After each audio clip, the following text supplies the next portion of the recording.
Today, I'm gonna show you how to scan a document to save on files using your iPhone.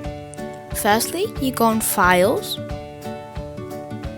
then you can select the folder.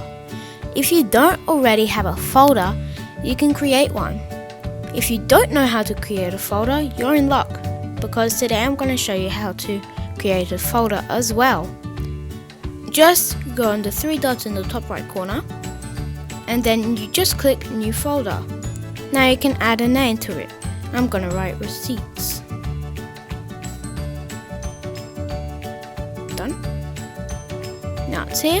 Now you click on the folder, and now you go on the three dots in the top right corner again.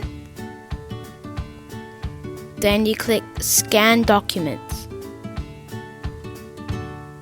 Then you face it to a receipt or a document or anything, and then it will take a photo by itself.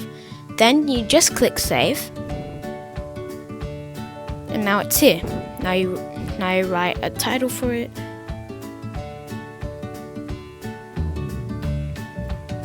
Done. I hope you liked this video and follow for more. See ya!